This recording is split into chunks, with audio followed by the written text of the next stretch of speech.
Welcome, tyrants and newcomers alike, to the final stretch of 999. We're on a path to the true ending, yes! I'm going to be skipping a few times in this from segments you've already seen if you watched the safe ending. The way you get to the true ending is, you have to do the safe ending first. You have to. That's a priority. The game will know if you don't do the safe ending. Then you go through door 4, door 7, and door 1. And once we go through said doors, I'm going to give you some more details about what you have to do in there to get to the true ending. It's rather complicated. So, without further ado, let us continue to the true ending. Away! Decided that door 4 would be fine. He would go through door 4 with Lotus, Santa, and June. Why had Junpei even considered doing otherwise? He would be there for June, for Akane Kurashiki. That seemed good. He felt it was the right choice to make. He made no shows of affection, but Junpei saw her as something more than just a friend from his childhood. He watched the other 4 walk toward their door. Ace, Snake, Clover, and 7. Junpei said nothing as they left. Before long, they had reached door 5. They talked to one another for a few seconds, saying things Junpei couldn't hear, and then laid their hands one by one on the scanner panel of the red.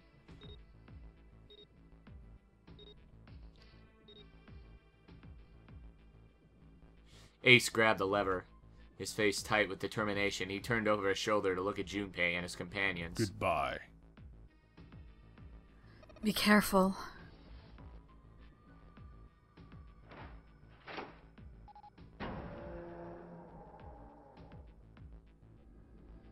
As Ace pulled the lever, the door swung open, the mouth of a great, hungry beast. Beyond the door, Junpei knew, lay the sad remains of the 9th man. It did not surprise him that Ace, Clover, and 7 hesitated. The body was not a pleasant thing. Snake had no such problems, as his blindness made him immune to the horror. He stepped through the door, his feet making a wet splack in the pool of blood. Do you intend to kill me?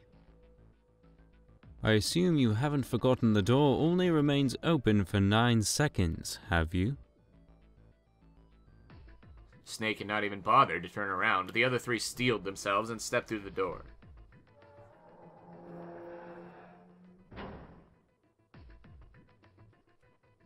Door 5 swung shut, closing with a heavy finality of metal upon metal. Junpei and his companions scrambled to the door.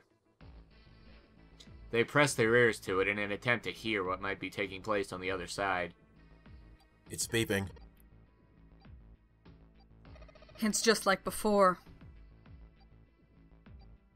Probably the sound of the detonator on the bracelet.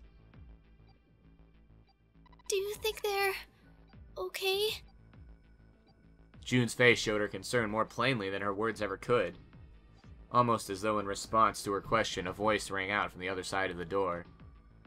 It was 7. Hey, there it is. That's gotta be the dead thing. Come on, get over here. We gotta authenticate.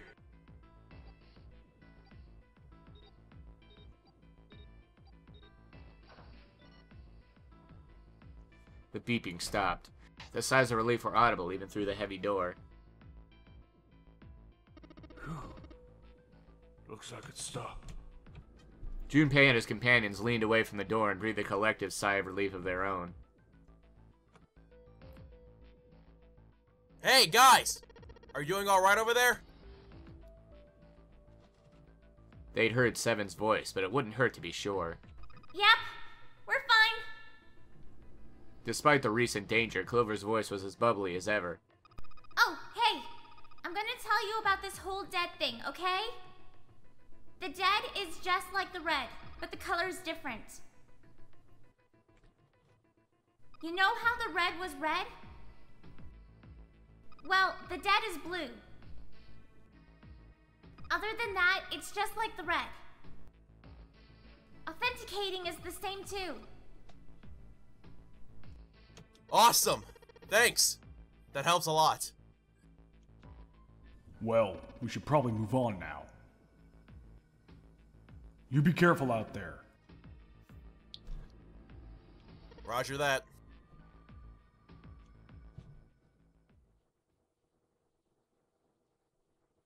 Junpei and the others left door 5 and headed toward door 4. They stood in front of the red and placed each of their hands upon it.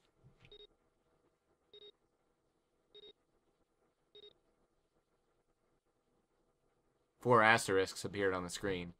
Junpei grabbed the lever and turned around. You guys ready? Yeah. Sure. Let's go. None of them looked particularly optimistic, but their faces were set. Junpei nodded to them and turned back toward the red. Alright, let's go. With strength and determination, he pulled the lever.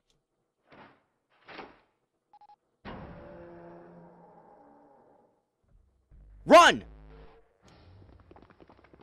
The four of them leapt through the door together. The moment they had passed through it, each heard a cold, electronic sound coming from their left wrist. In the center of each bracelet, a red skull appeared and began to flash. The detonator's countdown had begun. In the long moment that each of them spent staring at their wrists,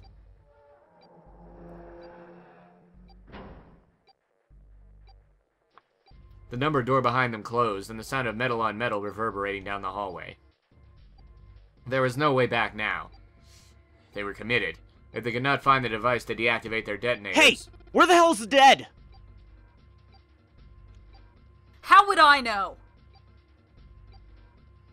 Don't give me that crap! Start looking!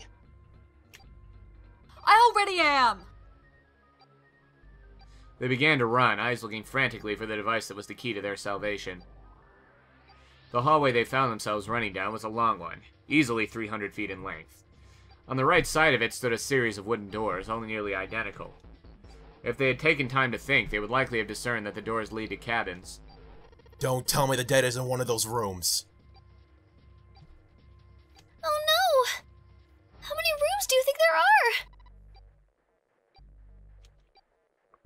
Junpei was too frightened to count properly, but at his best guess, there were 7 or 8 of them. Ah, fuck! There wasn't time to count them, to be sure.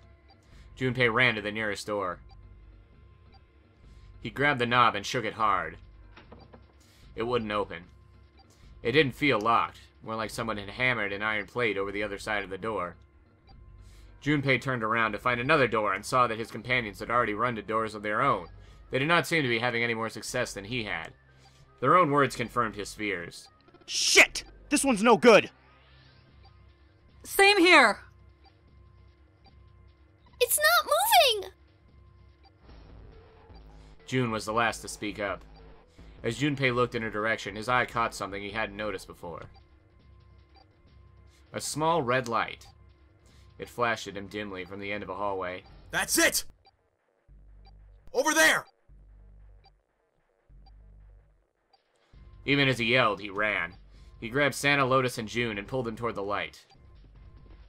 Santa called out to them as he ran. Hey! How many more seconds do we have? How would I know? Our time limit is 81 seconds!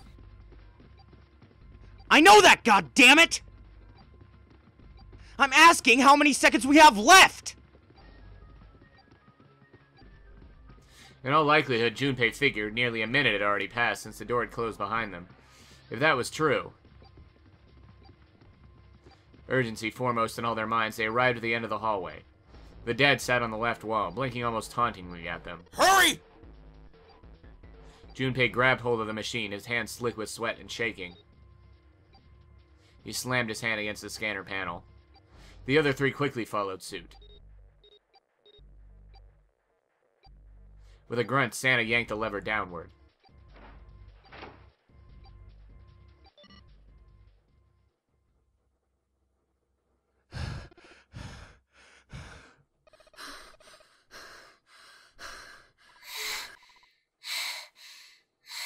Phew.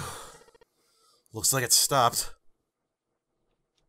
His hands beginning to steady, Junpei wiped away some of the sweat that had beaded on his forehead. As they caught their breath, the 4 companions began to look around. At the end of the hallway lay a heavy-looking set of double doors. Set into the walls of the hallway on either side of the larger door were 2 smaller ones. They all needed inspecting, but Junpei began with the largest of the 3, the double doors. How many times did he come across similar doors with similar results, he wondered. Or perhaps he corrected himself, more lack of results. Whatever the reason, the door remained firm and unyielding and refused to allow Junpei or anyone else passage.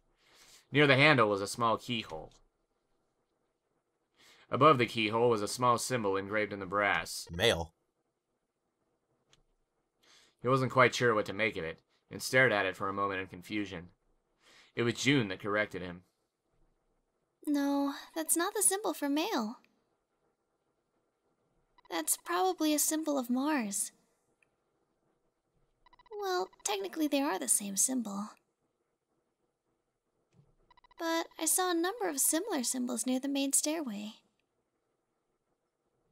The symbols of the solar system.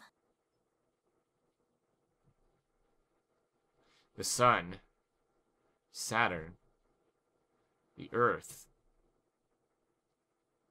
At least, that's what I'm assuming. So this isn't the man symbol, it's a symbol for Mars. I think so, yes. While Junpei and June talked, Santa had disappeared. They turned to find him some distance down the hallway. He had gone to check the other doors. Eventually, he reached the last of them and jogged back. It took him only a moment to catch his breath again. Here's the deal. None of the other doors open. Then that must mean... We only have 2 more doors. Lotus examined the doors on either side of the large double door. Each one had a metal plate attached to it. Junpei figured they were probably room numbers. The door on the left read B92, and the door on the right proclaimed that it led to B93. Alright, let's open them. Yeah. Junpei put his hand on the doorknob for the door that said Room 92. Santa moved to the door to Room 93. They made it through the numbered door alive. There was nothing more to be afraid of. Junpei and Santa looked at each other and nodded. 1, 2, 3! In unison, they pushed against their respective doors. And promptly found themselves in a new room. June followed Junpei as he threw open his door. They turned around and saw that the door on the other side was open as well. Through the door was another person, his mouth agape. It was Santa. Hey, it opened. Yeah, it did. Junpei and Santa looked at each other. They had not expected the doors to yield so easily. Lotus's calm voice broke into their thoughts. Maybe this is all part of Zero's plan. I can't say I enjoy being treated like someone's puppet. As she headed for room 93, Lotus continued. Well, now we have these 2 rooms. I'm sure there's something in there that will help us get out of here. Let's find it. Santa and I will search this room. Junpei and June, search the other one. Alright. Okay.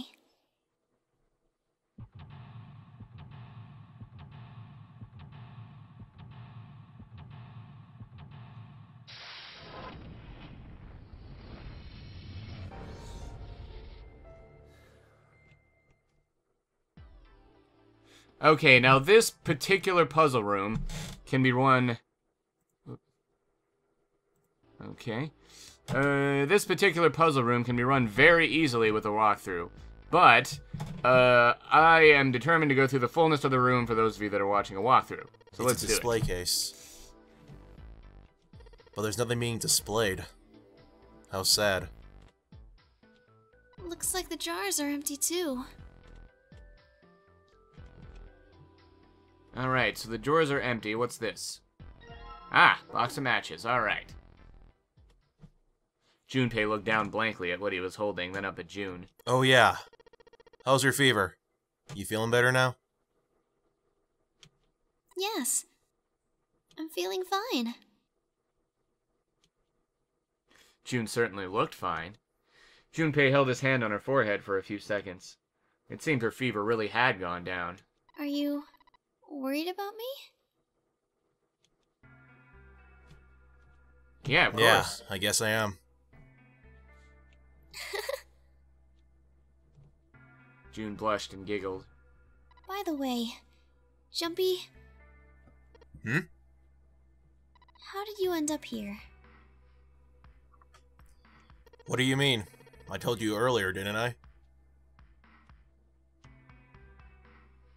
There was a man with a gas mask when you got home at night.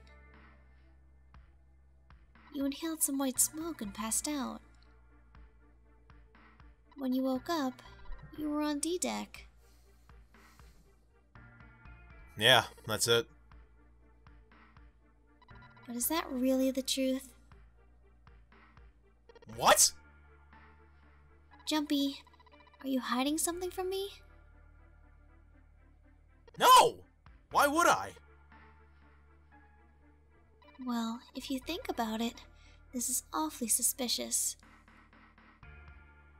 I mean, why would two childhood friends bump into each other in a place like this? Hey, I could ask you the same thing. Are you hiding something? What would I hide? Well, I don't know. Anything. I mean, you're hiding it. How would I know? You mean like the number of men I've dated?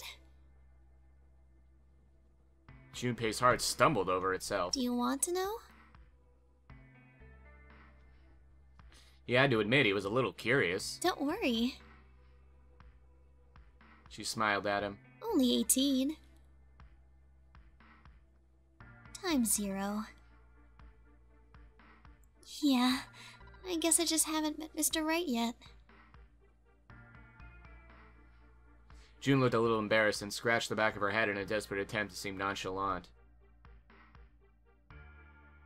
Junpei coughed quietly in much the same way. Anyway, I'm not hiding anything.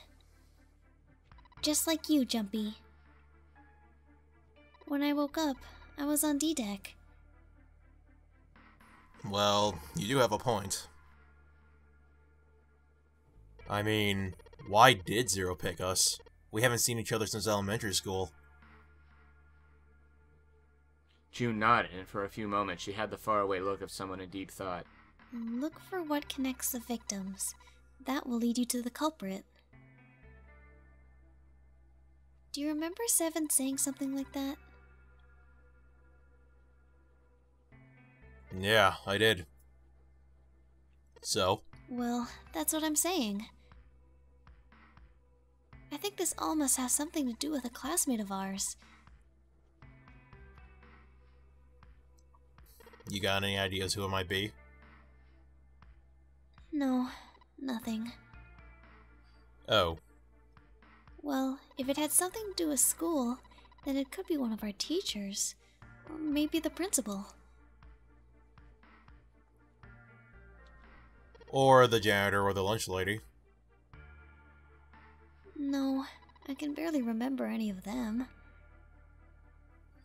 Yeah, I know.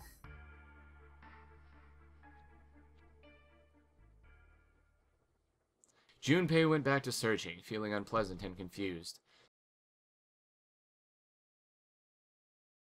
Elementary school. Elementary school. Was there anything strange that had happened in elementary school? As he searched the room, he continued to rack his brain. Oh, lordy. Things heating up. That face looks expensive. I wonder how much you could get for it. Are you gonna steal it? Wow, June's acting rather weird, isn't she? Can't go to the right? Okay, give me that. Like a valuable base, empty, room to the right of the... Okay, so it's not gonna let me get whatever's in the vase at the moment, so let's just go to the room at the right. Alright, That's the bathroom wall. There are square tiles all over it. okay, let's close this. Junpei, do you think there might be something on the shower curtain?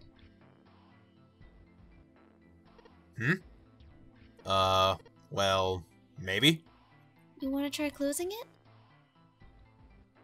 Okay, looks like nothing. What about this? Shower curtains, huh? Let's try closing it. No? Okay. It's a shower head. It feels dry, too. That probably means no one has used it in a long time. Interesting. Alright, so... Let's, I don't think there's anything else for us to get in here, so let's get out of here. Yeah. Why don't we go back to the living room? Okay. Let's go back. Okay, so let's try the other side, because I'm pretty sure that's the one. Junpei, where are you going? I was thinking of going over to Lotus's room. Do you think maybe you can look around here a little more before you go? There's a lot for me to do here all by myself. Okay, so that's a sign that we need to go do other stuff, apparently. So, in that case, obviously missing something. Let's go here. Ah, this is the room I was looking for. It's a bottle with water in it. This is a bedroom. They probably have it here because your throat always feels dry when you wake up. You know? My throat's dry, but I think that's because I'm a little nervous right now. Well, we did run a lot, so we're kinda sweaty. Hey, Junpei, did you want to take a shower together? Whoa! Just kidding. Too late to take it back. My brain's already working out the picture. My throat was dry already. This sure isn't helping. Awkward! What's in here? A wooden cupboard. There are cups inside, surprising no one. Okay. There's a light blue blanket with some designs on it. Someone's made the bed, or at least number one made it. There's only bedsheets under the blankets. Nothing exciting. A bed frame. Now we don't have to worry about falling off. I toss and turn when I sleep. She's blushing again. What the hell is she thinking about? Look, there's two pillows right next to each other. Guess it's a double. Huh? What's up? You're turning red. Oh man, is your fever back? Hey, are you alright? Do you need to lay down for a minute? I'm fine. I think it's still a little early for that. Huh? Hey, seriously. Are you really okay? More awkward. Good God. Okay, now when are we gonna find something useful? This isn't a painting. Is it a map? It looks like a map of the ship's interior. Oh! This is a great find! I think it'll be really useful. Let's take it with us. Now possible to use the map screen. Great. Okay. Junpei took one last look at the map, then folded it up and slid it back into his pocket. June looked up as he closed it. This ship is bigger than I thought. Yeah, it's probably about 900 feet long. Must be one of those fancy cruise ships. Of course, it doesn't really look like a cruise ship. Everything in here is really retro. Even if it's some sort of style choice, there's just too much. Do you remember what Zero said? On April 14th, 1912, the famous ocean liner Titanic crashed into an iceberg. After remaining afloat for 2 hours and 40 minutes, it sank beneath the waters of the North Atlantic.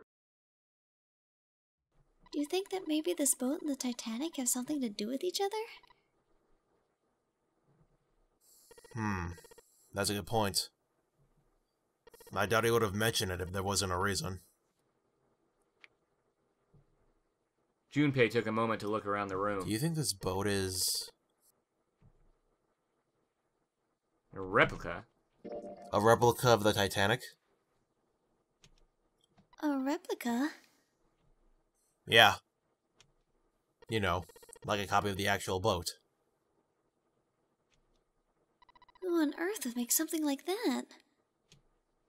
Fans? Crazy Titanic fans. No way! Do you even know how much money that would take? No idea. But all they gotta do is break even, you know? Break even? Yeah. They could use it as a cruise ship. Climb aboard a piece of history. Sail around the world in the resurrected Titanic. Hell, with marketing like that, they probably have more customers than they know what to do with. Do you really think people would want to ride on a ship with such an ominous past? It's the site of the worst accident in history. Over 1,500 people died. I wouldn't be surprised if you'd get cursed just for going. A curse, huh? Junpei, do you believe in that sort of thing? You know, curses and stuff? Yeah, sure. Yeah, well, I guess so. To a certain extent. Junpei scratched his temple. What about you? Nah, I guess it's kind of a dumb question. Yes, I do believe in curses. In fact, I think it was a curse that sunk the Titanic. What? A curse sank the Titanic. The curse of the Egyptian mummy. Junpei couldn't understand how June had maintained a straight face to say that. Supposedly, the Titanic carried the mummy of the priestess Amun-Ra, which was stolen from a pyramid. And they say that the mummy had a history. Everyone involved with it died mysterious deaths. Come on, I'm sure you've heard of it before. Those who open the coffin will be forever cursed. Haven't you ever heard that one?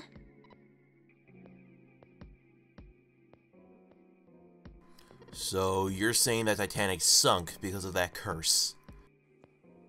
That's right. June's eyes had lit up with excitement like a child with a new toy. That mummy, the priestess, supposedly she was special. What do you mean?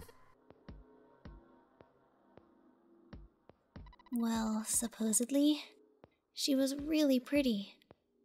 Pretty? Yes. But she was a mummy. That's right. She wasn't all shriveled up, or rotten, or anything. She looked just like she was alive. Oh, I get it. It's that thing, I don't remember the name, where your body turns into some kind of wax. If a dead body's put in the right sort of environment, the fat in it turns into some kind of like candle wax, right? And... Yes, saponification. But that's not what it was. Huh? That's not it. She wasn't wax. Then what is it? They say that she was frozen.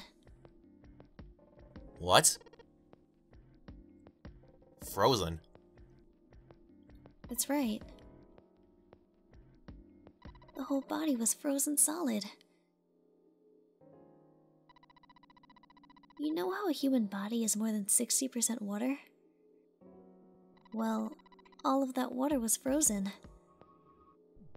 The story says that from the time of its discovery, all the way through to when it got put on the Titanic. And even though it was carried through the desert, her body never melted.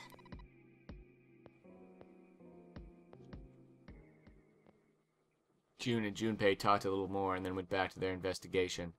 But even as they did, his mind went back to what she'd told him. Ice that wouldn't melt, even in the desert. Could such a thing really exist? No, even if it did, it wouldn't really be ice anymore, would it? The more he thought about it, the more his head hurt. Like he'd eaten his ice cream too fast. And on that note, we're going to end the episode here. Rate, comment, subscribe, favorite. And next episode, we go through more of this room. Yay!